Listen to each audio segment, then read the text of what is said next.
Ladies and gentlemen, boys and girls, children of all ages, hello there, I'm Degen. This is War of the Visions, Final Fantasy Brave Exvius. And in this video, I'm going to be telling you guys about the news. I'm going to give you my take, my reaction, my opinions, whatever.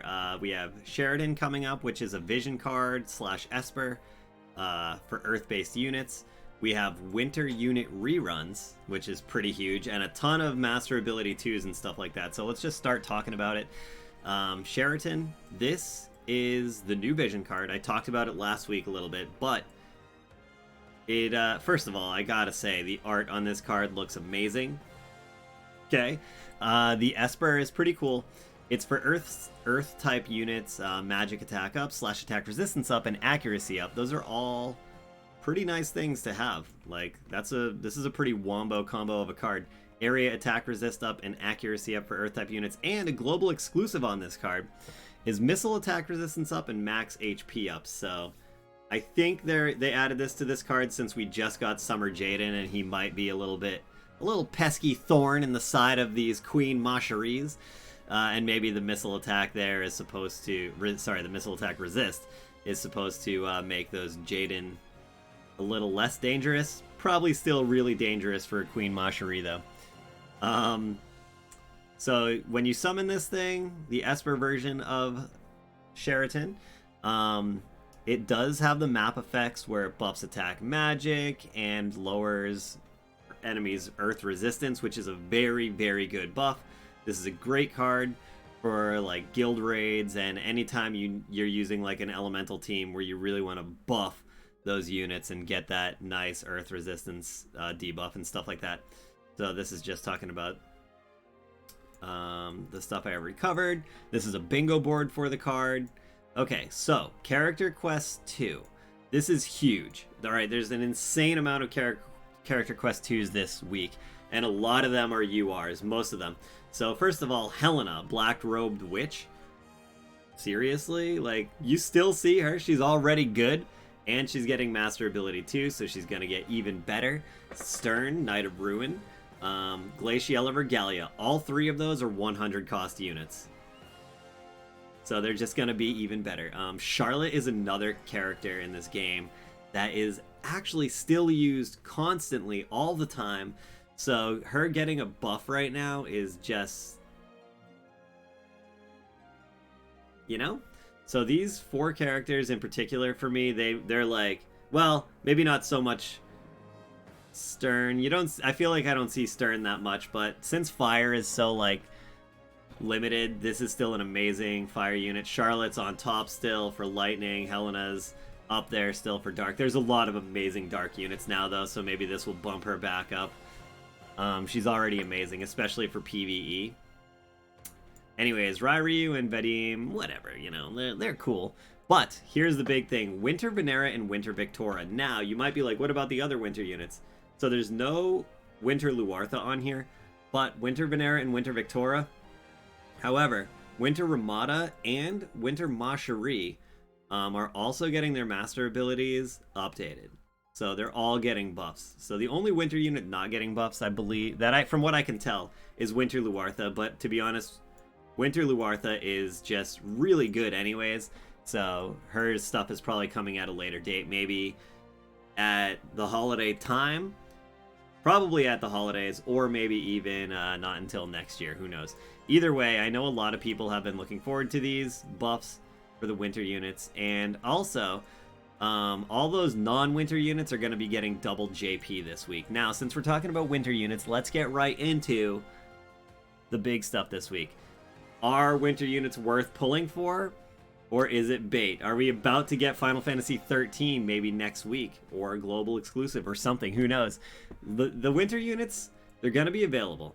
Okay, and some of these winter units are amazing. Okay, I love Winter Luartha in general. But also you have characters like Winter Vinera and Winter Ramada, which are very good for PvE guild raid type content.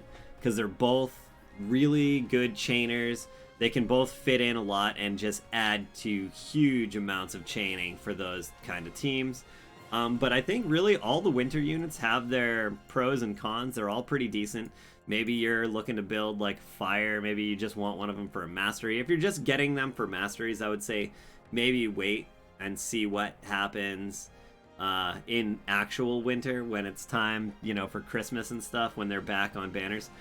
But either way, if you're missing one or some of these units and you want them, now is a chance to get them. But keep in mind, we probably or possibly have Final Fantasy 13 starting as early as next week. I don't know for sure. Maybe it's a few weeks out still, but it could be next week. But yeah, oh, also, some of the Vision cards are going to be back. So Winter Holiday Party and A Gift Like No Other.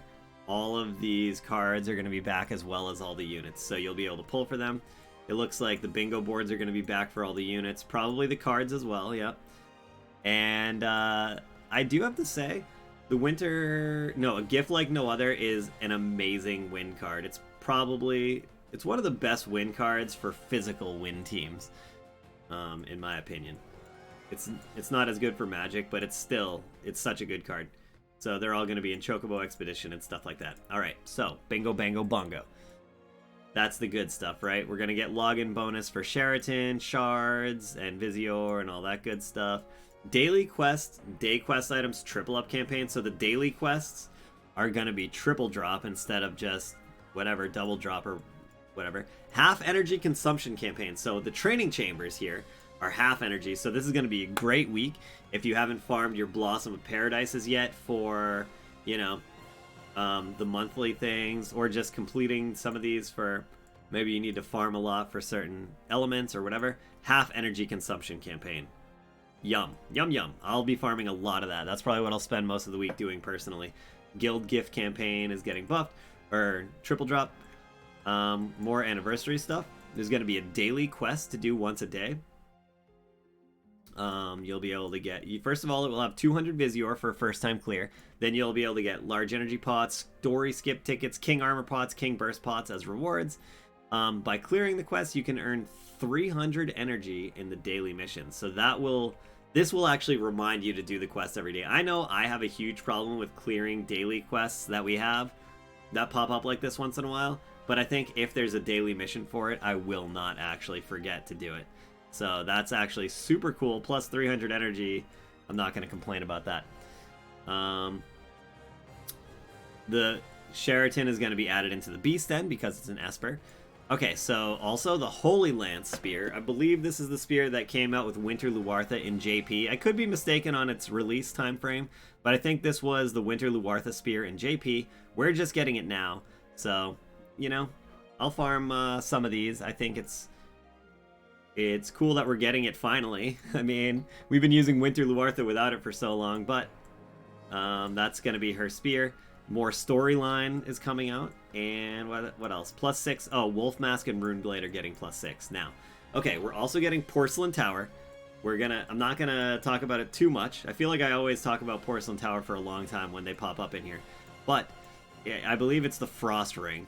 So we're gonna get Frost Ring this time if you clear up to floor 80. Now, if you've never cleared floor 80, you'll get these rings on different floors. Floor 30 is water, 40 is light, 50 is fire, 60 is earth, 70 thunder, and now 80 is going to be frost.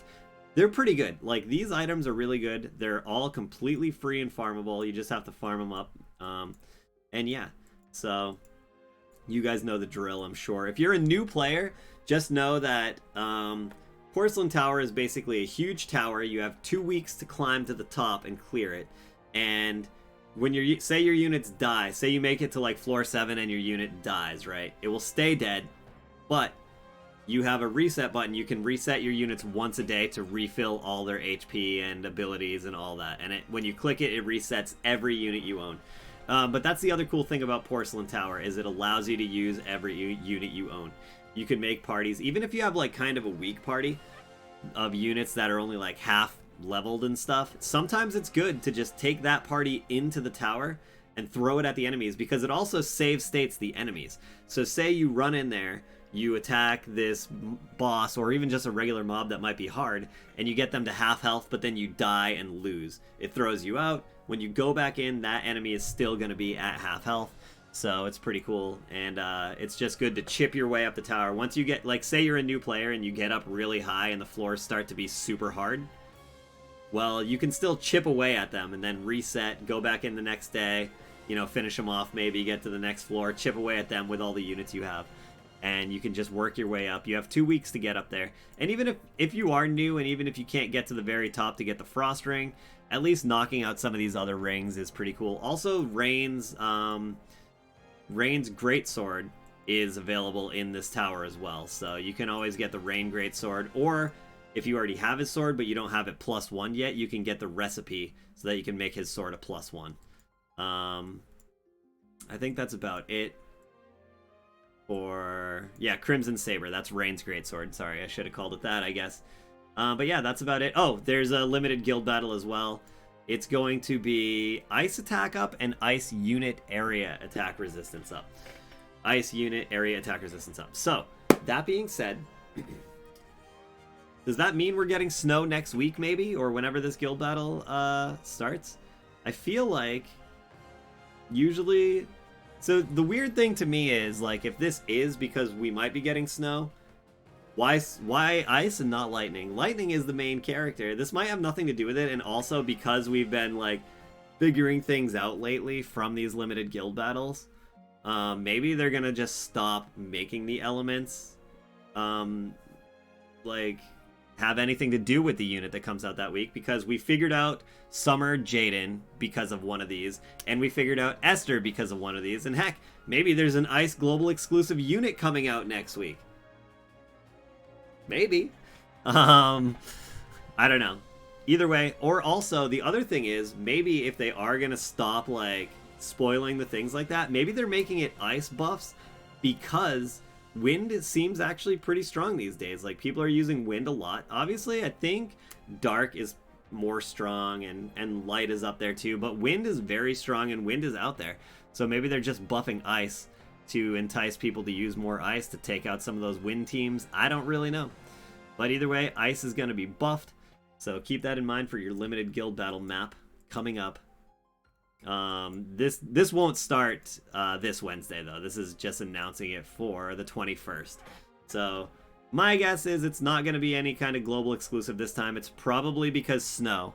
Because the half anniversary is definitely 2.5. It's definitely super close. We've had we're on 2.5 anniversary countdown part 4 now. So yeah, part 4 right here. So that thing is soon. Okay, we're not going to get many more of these, if any. It's possible that we'll get it even next week. We probably will get it next week. But you never know. I do think it's weird that they're buffing snow, though, and not lightning. But maybe snow needs the buffs? No, I'm just kidding. I don't know. Anyways, I'm going to stop talking. But thank you for watching. Let me know what you guys are going to pull for. Is anyone pulling for winter? I'm definitely pulling Sheratin, because I think that Esper / Vision Card is great. It looks really strong for Earth. I know Earth might not be everyone's favorite right now, especially because wind is out there, right? But I think Earth is going to be a very solid option going forward. And you'll definitely be able to do some work with Earth too. Like, if maybe not on defense, maybe for attack, or whatever the case may be. But anyways, yeah, let me know. You guys skipping winter? Or are you going to pull a winter unit or two right before the half anniversary? I already have all the units and stuff, so I won't be pulling for those, but I will be pulling for the Esper, so I'll see you guys on Wednesday morning for some pulls still. And yeah, good luck if you're gonna pull. Let me know what your thoughts are on everything and what you think we're getting next week. Do you think the half anniversary will start next week? I think it will, but who knows? Maybe it won't. Maybe it'll be the following week. Anyways, that is all I got for you today. Enjoy your War of the Visions. Enjoy your day. I'll see you guys on Wednesday, and if you're not there for the polls or anything, I will upload them here to the YouTube channel as well, so you can see them there if you can't catch them live and take part in the predictions and everything. Anyways, catch you later. Bye. Blah, blah, blah, blah, blah.